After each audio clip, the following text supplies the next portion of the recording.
Welcome to F2 current affairs.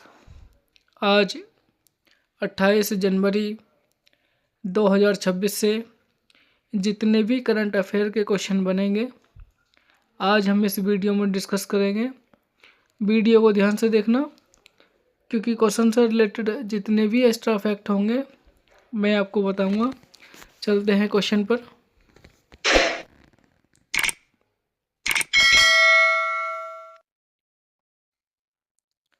पहला question है, वर्ष 2026 में कुल कितने लोगों को पद्म पुरस्कार दिए गए हैं? इसका ऑप्शन डी 131 लोगों को पद्म पुरस्कार दिए गए हैं। इस क्वेश्चन के बारे में डिटेल में पढ़ते हैं। पद्म पुरस्कार 2026 जो है वह 131 लोगों को दिए गए हैं राष्ट्रपति द्वारा वर्ष 2026 के लिए। और जो पद्म पुरस्कार की श्रेणी है वो 3 श्रेणियों में बांटते हैं। पहला है पद्म विभूषण जो 5 लोगों को दिया गया है। सेकंड है पद्म भूषण जो 13 लोगों को दिया गया है। और थर्ड है पद्म श्री जो 113 लोगों को दिया गया है।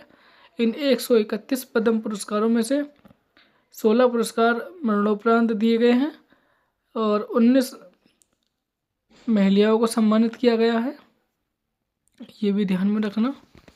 और पढ़ते हैं फर्स्ट पद्म विभूषण। पद्म विभूषण जो है वो 5 लोगों को दिया गया है। किन किन लोगों को दिया गया है?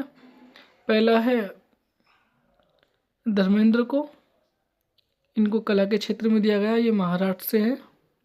सेकंड MT वासुदेवन नायर को दिया गया, ये साहित्य व शिक्षा के क्षेत्र में दिया गया है इनको, ये केरल से है। और के नटराजन सार्वजनिक मामले, ये केरल से है। और शिवराजन ये कला के क्षेत्र में जो उत्तर प्रदेश से हैं, ये दिए गए हैं। और ई श्रीधरन ये सार्वजनिक सेवा के मामले में इनको जो है पद्म विभूषण दिया गया है। अब बात आ रही है सेकंड पद्म भूषण की। ये 13 लोगों को दिया गया है। उच्च कोटि की विशिष्ट सेवा के लिए दिया जाता है और कुछ प्रमुख नाम हैं जैसे कि अलका सिंगर जो है उनको दिया गया है कला के क्षेत्र में, महाराष्ट्र से है। और सेकंड श्री ममूटी ये कला के क्षेत्र में, ये केरल से है। और थर्ड कपिलपति रामास्वामी पलानी स्वामी ये चिकित्सा के क्षेत्र में। और फोर्थ है भगत सिंह कोश्यारी ये सार्वजनिक मामले, ये उत्तराखंड से हैं। और डॉक्टर नौरी दत्तात्रेय ये चिकित्सा के क्षेत्र में दिया गया है इनको, ये संयुक्त राज्य अमेरिका से हैं, ये याद रखना डॉक्टर नौरी को। जनवरी 2026 में किस राज्य सरकार ने मुफ्त कैशलेस चिकित्सा देखभाल के लिए मुख्यमंत्री सेहत योजना शुरू की है?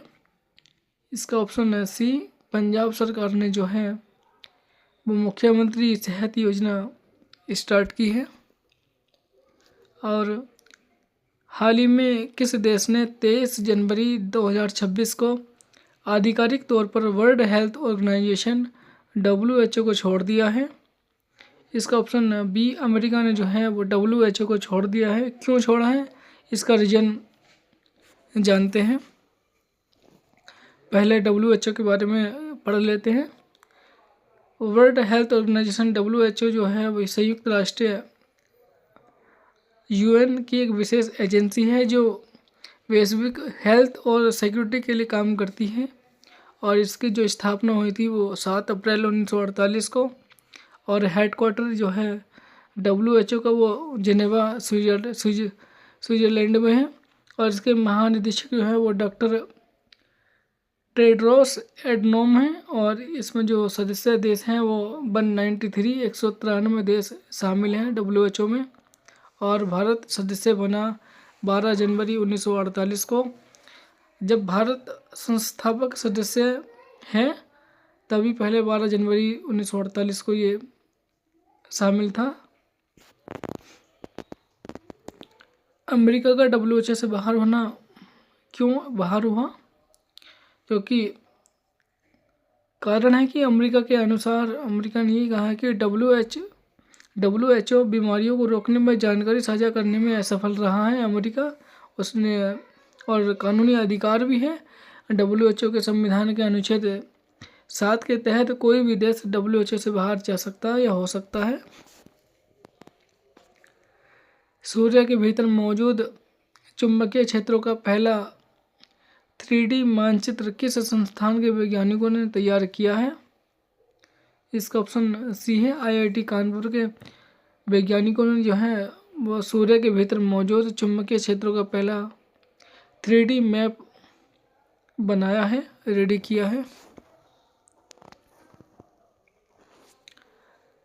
500 सिंगल्स मुकाबले जीतने वाली पहली भारतीय शटलर और दुनिया की छठी एक्टिव प्लेयर कौन बन गई है?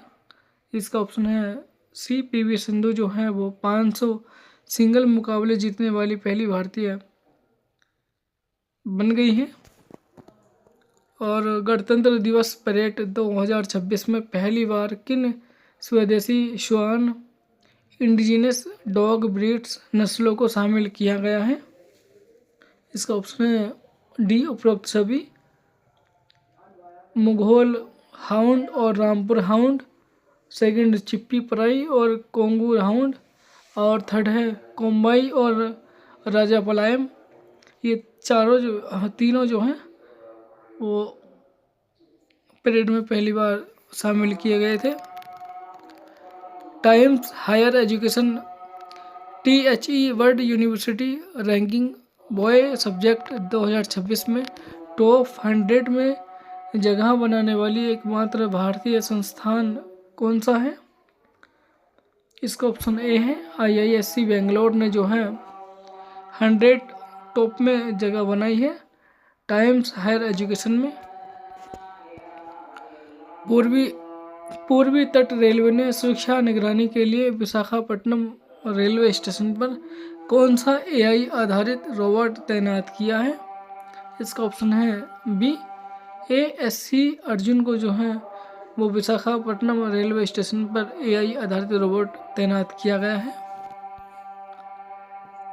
हाल ही में जारी संस्मरण पुस्तक द फ्लावर्स बियरर्स की लेखिका कौन है? इसका ऑप्शन बी है, राचेल एलिजा ग्रिफिथ जो है वो द फ्लावर्स बैरियर्स की जो लेखिका हैं। हर जिले में रोजगार क्षेत्र स्थापित करने के लिए उत्तर प्रदेश में कौन सी योजना शुरू की गई है? इसका ऑप्शन है सी, सरदार पटेल और औद्योगिक क्षेत्र योजना जो है वो UP सरकार ने स्थापित की है। हर जिले में रोजगार क्षेत्र स्थापित करने के